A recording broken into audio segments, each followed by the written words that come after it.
एक नई वीडियो के साथ आज मैं फिर हाजिर हूं, आपका होस्ट और दोस्त विक्रांत जोशी। आपका स्वागत करता हूं मैं आनंद शॉर्ट्स में।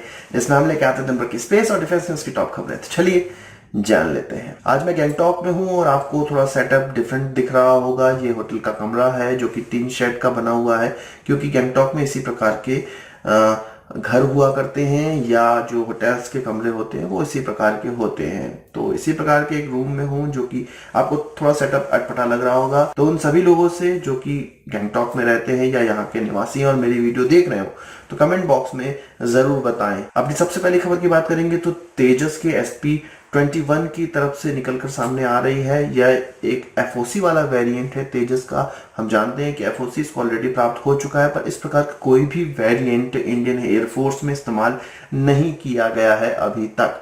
तो इसकी कुछ लोग कह रहे हैं कि फ्लाइट ऑलरेडी हो गई है और कुछ लोग कह रहे हैं कि अभी कल इसकी फ्लाइट होने वाली है। असल में यह जानकारी निकल कर आई है कि इसकी फ्लाइट ऑलरेडी हो चुकी है।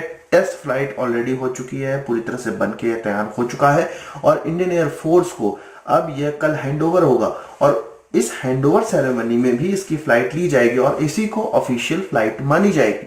यानी कि जो अनऑफिशियल फ्लाइट्स हैं SP-1 की FOC वाले वेरिएंट की वो हो चुकी हैं। ऑफिशियल फ्लाइट कल होने वाली है, जो कि एक मील का पत्थर साबित होने वाला है, क्योंकि कुछ सोर्सों का यह मानना है कि इस एयरक्राफ्ट के साथ अब ज्यादा से ज्यादा वेपन लग सकेंगे और ये जल्द ही जब FOC वाले 16 एयरक्राफ्ट हो जाएंगे, 18 एयरक्राफ्ट हो जाएंगे, तो ये पूरे के पूरे स्क्वाड्रन को फ्रंटलाइन बेस पे भी भारतीय एयरफोर्स अब लगाने वाली है। यानी कि अब ये हमारे राफेल के साथ उड़ेगा, हमारे Su-30 MKI के साथ उड़ेगा और अन्य जो अग्रणी एयरक्राफ्ट है उनके साथ उड़ने लगेगा, जो कि भारत के लिए एक फख्र का बात मानी जा सकती है। वही बात करें जो अगली खबर है वो इंडियन नेवी की तरफ से आ रही है।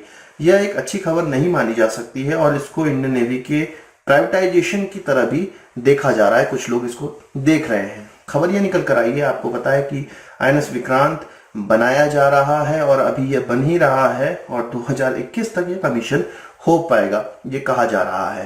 पर इसको एक नए नेवल बेस से ऑपरेट करना था और इस नए नेवल बेस में कुछ सबमरीन रखने का भी जुगाड़ बनाया जाना था। यानी कि यहाँ से सबमरीन भी ऑपरेट होनी थी और यहाँ से यह एयरक्राफ्ट कैरियर भी ऑपरेट होना था, जिसको IAC यानी कि इंडिजिनस एयरक्राफ्ट कैरियर 1 कहा जाता है।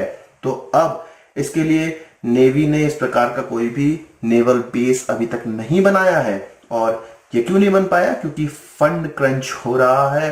तो अब ये खबर निकल कर आ रही है कि नेवी कुछ 250 मीटर से ज्यादा लंबी बर्थ वाला एक LNT का जो शिपयार्ड है उसको लेना चाहती है और इसको लीज पर लिया जाएगा और इसकी कीमत होगी हर साल 30 करोड़ रुपए। और ये कहा जा रहा है कि 7-8 साल की ये पूरी की पूरी लीज होने वाली है, क्योंकि जो हमारा नया नेवल बेस होने वाला था जहां से हम ये एयरक्राफ्ट कैरियर ऑपरेट करने वाले थे, सबमरीन ऑपरेट करने वाले थे, वो अभी तक नहीं बन पाया है। और इसकी डेडलाइन क्या थी? इसकी डेडलाइन थी, इसको इस बेस की कमीशन होने की डेडलाइन थी 2018, जिसकी शुरुआत भी अभी तक नहीं हो पाई। और ये केवल और केवल फंड क्रंच के कारण हुआ है।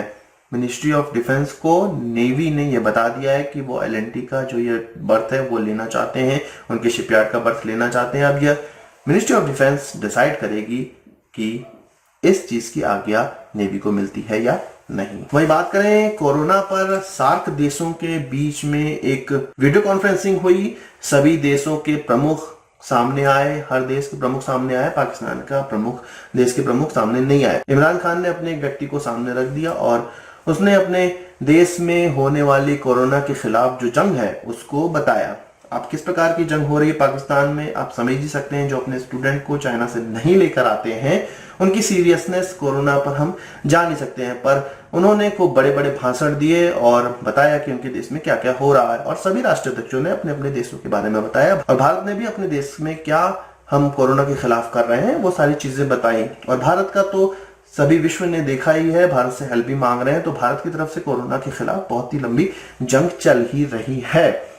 यहाँ पर पाकिस्तान की सीरियसनेस इसी से पता चलती है कि उसने यहाँ पर भी कश्मीर का मुद्दा छेड़ा, इंडियन ऑक्युपाइड कश्मीर कहा।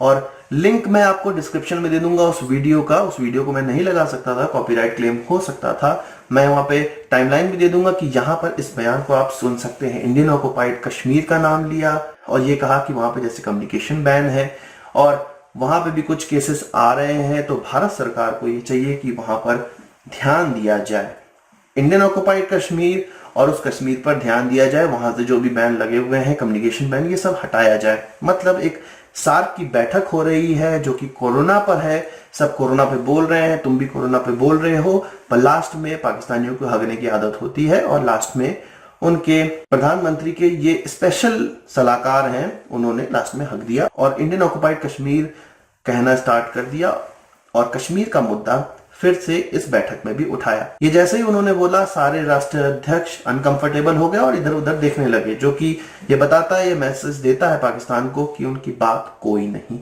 सुनने वाला है। वही बात करें कोरोना से, टेररिस्ट भी अब परेशान हो चुके हैं। ISIS ने कहा है कि अपने लोगों को, अपने जिहादियों को यह कहा है कि लगातार हाथ धोएं, ऐसे लोग जो बीमार हैं उनके संपर्क में ना आए। यानी कि WHO ने जो सब चीजें बताई हैं कोरोना से बचने के लिए, वो अभी ISIS भी अपने जिहादियों को बता रहा है। पर मुझे समझ में नहीं आता कि कोरोना से बच के वो क्या करेंगे। उन जिहादियों को तो मरना ही है, तो कोरोना से मर जाए, क्या फर्क पड़ता है। उनको तो 72 हुरों के पास पहुंचना ही है, तो किसी भी तरह मरे वो तो पहुंचेंगे। पर यहाँ पर यह देखने वाली बात है कि ISIS बहुत साइंटिफिक चीजों पर ध्यान दे रहा है और WHO जैसी संस्था का लाभ वो भी उठा रहा है। मुझे उस दिन का इंतजार है और ये मैं व्यंग के तौर पे कह रहा हूँ कि वो कब भारत की हेल्प मांगते हैं, जिस प्रकार से ईरान, इजराइल, अन्य देश भारत की हेल्प मांग रहे हैं कोरोना को रोकने के लिए। तो मैं देखना चाहता हूँ कि तालिबान और ISIS कब भारत की हेल्प मांगते हैं कोरोना से लड़ने के लिए। आज की इस वीडियो के लिए बस इतना ही। आशा करता हूँ कि वीडियो पसंद आई होगी, आप इसको एक बड़ा थम्स अप जरूर देंगे। इस वीडियो से संबंधित कोई सवाल सुझाव हो कमेंट बॉक्स में जरूर लाइएगा और यदि आपने हमारा चैनल तो सब्सक्राइब नहीं किया उसे भी कर लीजिए, क्योंकि हम इस प्रकार की वीडियो लाते रहते हैं। नमस्कार, थैंक यू, जय हिंद।